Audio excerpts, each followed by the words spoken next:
আমরা আজকে এখানে এসেছি বাংলাদেশ জাতীয়বাদী শ্রমিক দলের একটি ক্লাব উদ্বোধনী অনুষ্ঠান। ক্লাবটির নাম হলো আমরা শহীদ জিয়া স্মৃতি সংসদ নির্মাণ কমিটি। দীর্ঘদিন পর হলো আমরা একটি সুন্দর পরিবেশে আপনাদের নিয়ে বসতে পারছি। সেই জন্য বৈষম্য ছাত্র জনতাকে আমার ব্যক্তিগত পক্ষ থেকে, আমার অন্তর থেকে এবং যারা মৃত্যুবরণ করছে তাদের রূপিতা কামনা করে আমি আপনাদের মাঝে এসে আজকে দেরি তো হলো, এত মানুষ নিয়ে আমরা কখনো ভুল করতে পারবো না। আমার বেশি আনন্দ লাগতেছে। আমার শ্রমিক দল হয়তো বয়স 1 বছর মতো হবে। আমাদের কমিটি দিয়েছে কর্ণফুলী উপজেলায় মামুন ভাই এবং ওসমান ভাই। এরপর থেকে আমি প্রত্যেকটি পাড়ায় মহল্লায় ঘুরে ঘুরে একটি এরকম সংগঠন করার জন্য অনেক লোক শুনেছি, কিন্তু দুঃখের বিষয় হলো কিছু পেয়েছি, কিছু না পেয়েও শতভাগ ছিলাম। আজকে কিন্তু আমাদের আল্লাহ তাআলা একত্রিত করার তৌফিক দিয়েছে। হয়তো আপনাদের মাঝে আজকে আমরা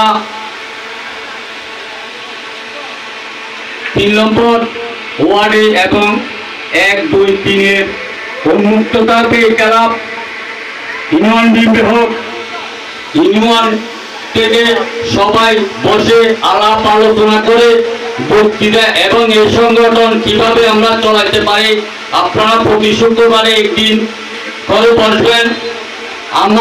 আমি তো আপনাদের পাশে আছি। সুদিনও 2 দিনও ছিলাম, সুদিনে তো আরো বেশি থাকবো এই আশা ব্যক্ত করে। আর কমিটিকে যেটা আপনারা করেছেন আমি বলবো যে কয়েকজন সদস্য বিশিষ্ট কমিটি হয়েছে আমি এখনো জানি না। সবাইকে একটি অনুরোধ করব, যদি একটা আমরা সিগারেট খাই 6 টাকা, একটা পান খাইলে 6 টাকা, 10 টাকা করে যদি আমরা প্রত্যেক দিন এই কমিটিতে জমা দিই তাহলে আমাদের এই ক্লাবটা চলতে কোনো অসুবিধা হবে না। সুন্দরভাবে আপনারা এগিয়ে নিতে পারবেন এবং সুন্দরভাবে চালাইতে পারবেন। হয়তো আমাদের নেতৃবৃন্দরা প্রথম উদ্বোধন কিছু আপনাদের ডোনার হয়তো টাকা পয়সায় দেয় নাই, কিন্তু সবাই আপনাদের সাহায্য সহযোগিতা করবেন। আপনারা কিন্তু হানাহানি না করে মিলেমিশে এই সংগঠনটা দীর্ঘদিন ধরে রাখবেন। আজকে করলাম, কালকে বন্ধ করে দিলাম, এই আশা আপনাদের কাছে আমি রাখতেছি না, কিন্তু সুখে যত হোক এই সংগঠন চালিয়ে নেবেন। কারণ 2-1 দিন চলার পর আপনারা হয়তো এদিকে ছুটিয়ে যাবেন। ছুটিয়ে যাওয়ার কিছু নেই। আমরা তো এখানে আমাদের তো এখন সুদিন, আমাদের দুদিন যত ছিল 17-18টি বছর আমরা চার দোকানে চা খাইতে পারি নাই, বসার ঘরে ভাত খাইতে পারি নাই, দোকানে বিএনপির নাম করতে পারি নাই।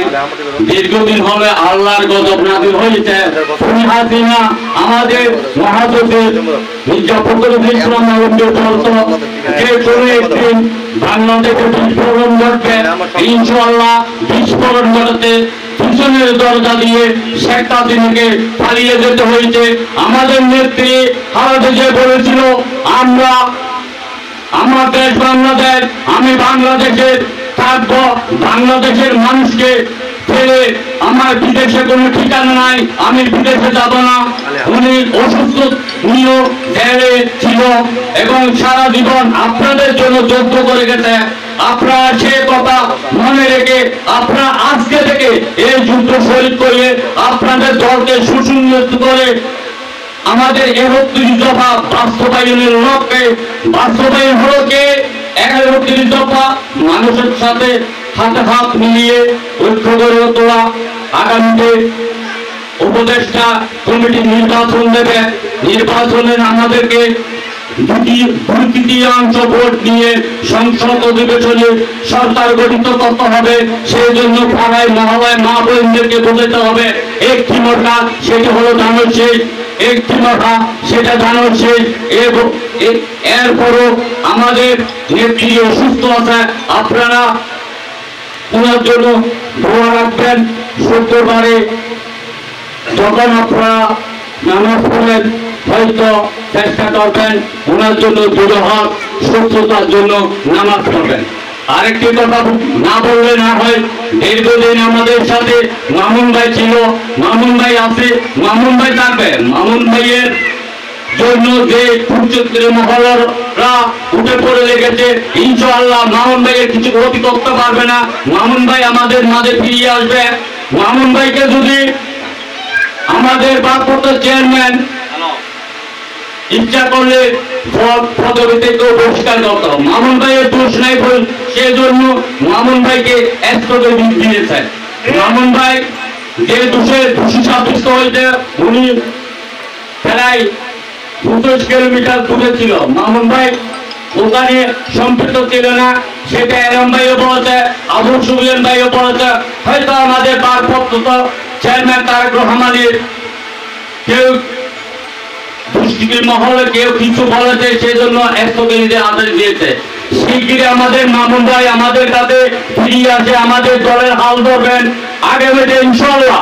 হয়তো মামুন ভাই কর্ণফুলী আনোয়ারা থেকে এমপি নিশ্চিত করবেন। আপনারা সেই আশা বুকে নিয়ে এলাকায় এলাকায় গণসংযোগ করে ওটা তুলে ধরে মামুন ভাইয়ের জন্য আপনারা দোয়া করবেন। এই বলে আমার বক্তব্য এখানে শেষ করতে, আল্লাহ হাফেজ। বাংলাদেশ জিন্দাবাদ। শহীদ প্রেসিডেন্ট জিয়া রহমান অমর হোক, খালেদা জিয়া জিন্দাবাদ, তারেক জিয়া জিন্দাবাদ, বাংলাদেশ জিন্দাবাদ।